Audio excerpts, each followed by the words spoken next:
Guys, week 1 of the NFL Sunday Ticket did not disappoint.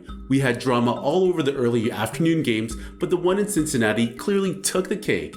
Vegas had the Bengals minus 6.5 points, so they were the clear favorites going into the game. They just came off a wonderful playoff run last season, making it all the way to the Super Bowl, so a lot was anticipated for them this campaign. The Steelers, on the other hand, were entering the Mitchell Trubisky era in Pittsburgh as Roethlisberger called it a career.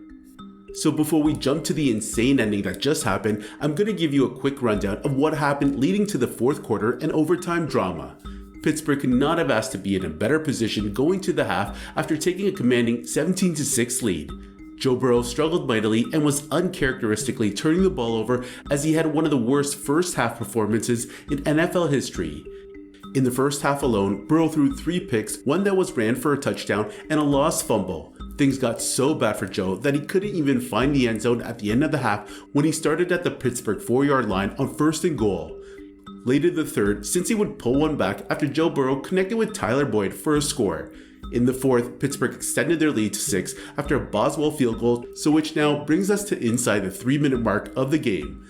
From here, Burrow connected with Jamar Chase all the way to the 1-yard line. However, just like at the end of the first half, the Steelers defense stopped all 4 attempts and took the ball over on downs with less than 2 minutes remaining. The Steelers tried to kill the clock but couldn't get the much needed first down and gave the ball back to the home team. And after a few plays, Cincinnati looked to have scored a TD after Chase made a spectacular one-handed grab. However, his foot was out of bounds and the play was called back. After multiple attempts at the end zone, Joe finally connected with Jamar Chase with 4 seconds left in what looked to be the game winner. But in the ensuing extra point kick, Evan McPherson had his kick blocked by Minkah Fitzpatrick. Now, one of the issues for the Bengals was that their 14-year long snapper Clark Harris had to leave the game earlier with a bicep injury, and third-string tight end Mitchell Wilcox took over the snapping duties. And if you watch the replay, you can see the ball took a little longer to get to the holder, which may explain why the extra point was blocked. Hence, this game went into overtime. In overtime, Burrow got the offense all the way to the Steelers' 12-yard line in what would be a routine field goal for McPherson. However, issues with the snap being too high caused the laces to be pointed inwards and the kick was way off target. The Steelers took over possession and Trubisky made an incredible throw to Deontay Washington, who deserves probably more credit for that incredible one-handed catch. Anyways, the away team got within field goal distance for Chris Boswell, and take a look at this kick and how many times it changes directions. First, it looked to be hooking right, then turned back sharp inward, and then swung back outside to smash the upright. And with that, the game still wasn't over.